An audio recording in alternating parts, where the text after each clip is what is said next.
Olá, boa tarde, como vocês estão? Já estava com saudade de vocês, hein? Principalmente vocês do sexto ano, né? Só vim aqui uma vez conversar com vocês. Mas hoje nós teremos a nossa terceira aula, né? Que é o aulão de língua portuguesa, onde a gente trabalha os descritores. O último aulão foi com o professor Eduardo. Esse agora, né? Estaremos fechando comigo, ok? Vamos nessa, prestem atenção para que compreendam a leitura e compreendam também a interpretação dos textos, ok? Vamos lá. Né? Terceiro simulado de língua portuguesa, SAEB, SAEP. As duas primeiras questões, nós vamos trabalhar o descritor 27, que é diferenciar as partes primárias e secundárias de um texto. Nesse descritor, nós trabalhamos também o objetivo principal do texto. Ou seja, o que é que ele está falando o tempo todo, o que é que ele está trabalhando, o que é que ele vai falar, a importância dele, certo? Então, prestem bastante atenção, acompanhem comigo a leitura para a gente trabalhar, né? Desenvolver a nossa leitura, a nossa interpretação, que os professores de vocês tanto vêm trabalhando em sala de aula, ok? Bora lá? Lê o texto abaixo para responder à questão 1. Será mesmo o fim dos livros impressos? Com a evolução da informática, alguns especialistas apontam para o fim do livro impresso. Seu sucessor seria o e-book. Com ele, os títulos podem ser lidos através da tela do computador ou de um aparelho, que é o leitor de textos, com capacidade para armazenar mais de 200 livros. Alguns títulos serão distribuídos, baixados da internet, gratuitamente. E os títulos pagos sairiam bem mais baratos do que os livros impressos. Gosto de passar horas numa livraria, escolher, analisar, olhar, tocar, ficar na dúvida se levo um ou outro. Sinto necessidade de tocar o livro antes de decidir por levá-lo para casa. Parece pouco, mas não é.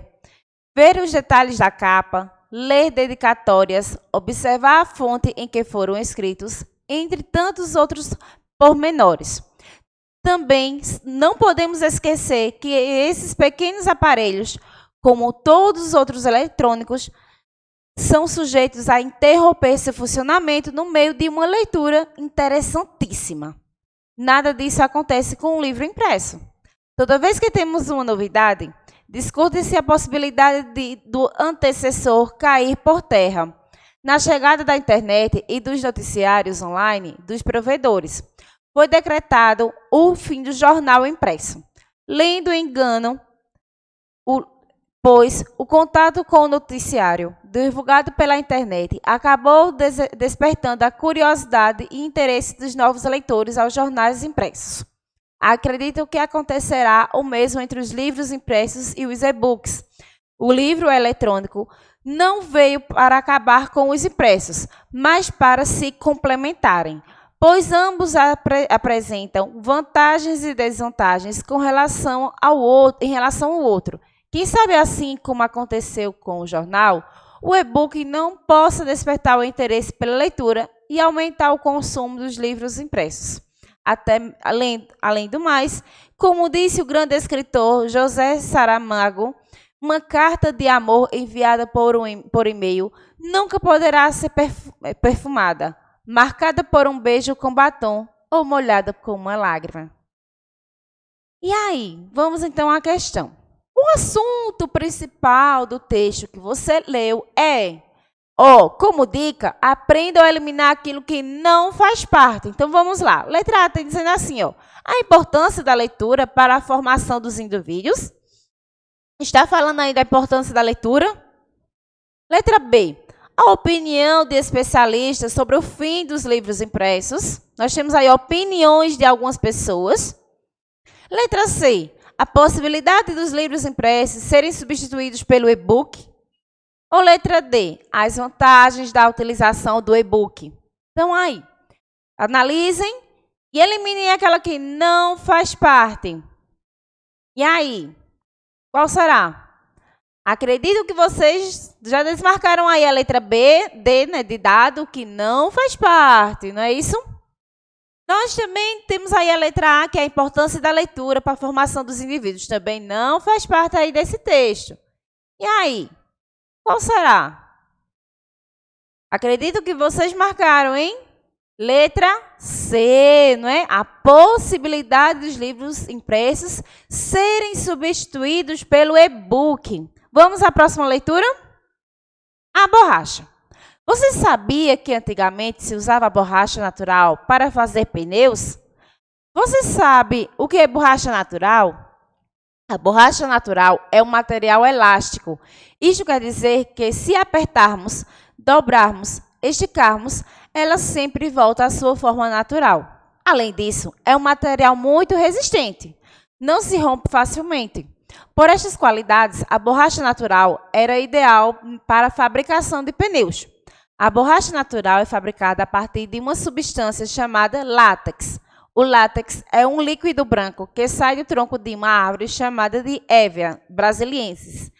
Para extraí-lo, se faz o corte do tronco e se coloca uma vasilha que cai uma gota de gota em gota. A principal região produtora da borracha natural, na atualidade, é a Malásia, no continente asiático. A borracha natural era utilizada para fabricar os pneus dos primeiros automóveis. Hoje é utilizada para fabricar alguns tipos de solas de sapato, chupetas e bicos de mamadeiras, luvas cirúrgicas, entre vários outros usos. É muito útil. E aí, qual é a finalidade desse texto? É fazer uma propaganda, então, da borracha? É informar o leitor sobre algo referente à borracha? É noticiar um acontecimento, então, da borracha? Ou vender a borracha?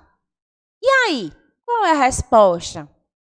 Está fazendo alguma propaganda aí? Então, vocês já estudaram, tanto sexto quanto sétimo ano, estudaram sobre o gênero textual propaganda. Tenho certeza que vocês estão aí dizendo, não é, professora. Isso mesmo, não é a propaganda. Está informando aí o leitor sobre algo? Está trazendo algumas informações sobre a borracha? Acho que vocês podem dizer assim, pode ser que sim. Letra C, está noticiando algum acontecimento? Está trazendo algumas notícias sobre algo da borracha? Tem alguma possibilidade aí também, né? Está vendendo aí a borracha? Tem preços? Não tem, não é? Se então não tem como ser também a letra D. Então, a resposta é o quê? Está noticiando ou está informando algo sobre a borracha? Tenho certeza que você respondeu isso aqui, não é? Está fazendo a propaganda, né? Letra D. Reconhecer posições distintas entre duas ou mais opiniões relativas ao mesmo fato ou ao mesmo tema. Então, nós vamos relacionar os textos e encontrar a semelhança ou diferença entre eles. Será que um texto tem, o que um texto tem a ver com o outro? Ou o que ele tem de diferente do outro? Vamos lá? Lê os textos abaixo para responder a questão 3. Vamos lá. Texto 1. Faça pelo menos 5 refeições por dia. 2. Não comece sempre as refeições por um caprichado prato de saladas. 3. Não faça uma alimentação baseada em somente um tipo de alimento ou nutriente. 4. Frutas e iogurtes lácteos são excelentes lanches. 5. Evite beber refrigerantes, mesmo os lights ou diets. 6. Prefira sucos naturais. 7. Ingira bastante água durante o dia, no mínimo 1,5 litro ou 8 copos. 8. Ingira todos os dias legumes. 9. Evite alimentos fritos, de preferência aos grelhados ou cozidos. Vamos ao texto 2. A alimentação está para o corpo humano, assim como combustível está para a máquina. Proteínas, açúcares, gorduras, vitaminas e sais minerais, que estão contidos nos alimentos que consumimos diariamente.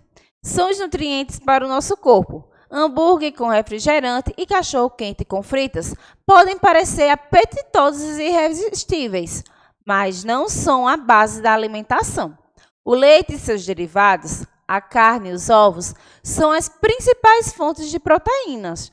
Já as frutas, legumes e verduras são ricos em vitaminas e sais minerais.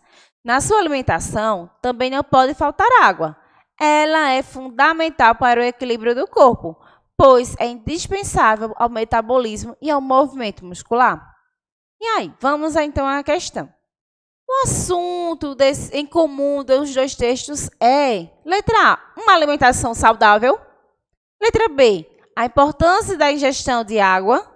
Letra C, a quantidade de vitaminas nos alimentos.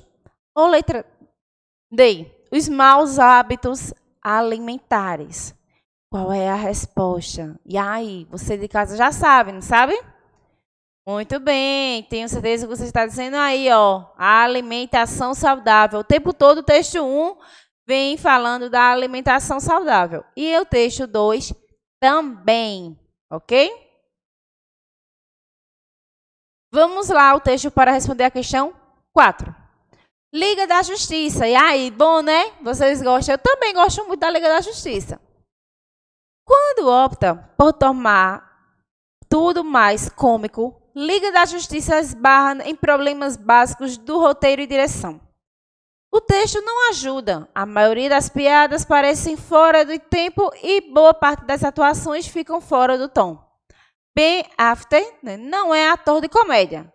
Ray Fisher não é o cara mais engraçado do mundo. E Ezra Miller exagera nas caras e bocas. A procura constante por um alívio cômico no mundo supostamente soturno implica em alguns desperdícios de cena.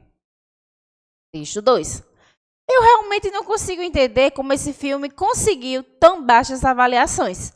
Poucos críticos tiveram a sensatez de fazer um trabalho que condiz com a realidade.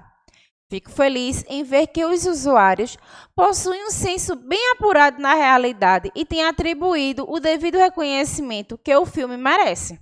Ressalto aqui, se você ainda não assistiu o filme por conta das críticas, não faça isso. Te garanto que não é a realidade. O filme é espetacular. Ação, emoção, comédia e suspense. Todos esses gêneros foram inseridos no filme de uma forma muito agradável. Fiquei surpreso, pois esperava algo menos espontâneo pelas críticas que li. E aí? Esse texto, então, mostra o quê, né? Com relação ao filme Liga da Justiça, é correto afirmar que os autores desse texto apresentam opiniões o quê? São confusas? Não dá para, então, a gente entender o que estão dizendo ali nos textos? Letra B, são divergentes. O que é divergente? Diferente, ou seja, um fala de uma coisa, outro fala outra. Letra C, idêntica. Certo? Mesma coisa que fala em um, fala em outro. Ou similar, ou seja, similar o quê? Parecido. Tenho certeza que você está aí já respondendo, dando a resposta correta aí de casa, né? Quem respondeu que é letra B está correto. Divergentes. O que é divergentes mesmo? Vamos lá? Divergentes é a mesma coisa que o quê? Diferentes. Vamos, então, a mais um descritor. Descritor 16, que agora a gente vai ver as nossas outras duas questões. Nós vamos identificar os efeitos de ironia e humor em textos variados, né? A gente vai pegar agora diferentes tipos de textos, certo? 2 tipos diferentes de texto, e vocês vão identificar o humor e a ironia. O que a ironia é você debochar? É você criticar o outro? Não, não é dessa forma. É você trazer o riso, né? Aquela forma engraçada, né? O humor para dentro do texto, ok? Vamos lá.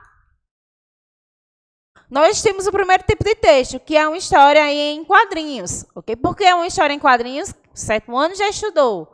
História em quadrinhos é caracterizada por quê? Porque nós temos aí 4 balãozinhos. Se só fosse 3, era uma tirinha, ok? Se só fosse 1, era uma charge. Então, como eu possuo 4 balãozinhos aí, então eu tenho uma história em quadrinhos. Vamos fazer a leitura comigo?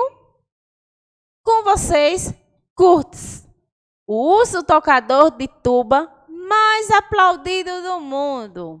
Aí o urso começa a tocar na segunda imagem, não é isso? Vamos para a terceira? Aí o que a menina diz? Se alguém não aplaudir, Ele toca de novo. Aí o que é que todo mundo faz? No último quadrinho, todo mundo aplaude e começa a rir dele cantando. E aí o urso faz o quê? Agradece. Então aí onde é que tem o humor do texto? Esse texto é engraçado porque, letra A, a plateia bate palmas para o urso tocar. É isso que acontece? Todo mundo bate palmas para ele tocar? Acho que vocês estão dizendo que não. Letra B, as crianças aplaudem para o urso não tocar diferente. Letra C, o tocador de tuba é um urso. É só isso, a gente sabe que realmente era um urso, né? Mas era isso que está trazendo alegria, né, e diversão para o texto?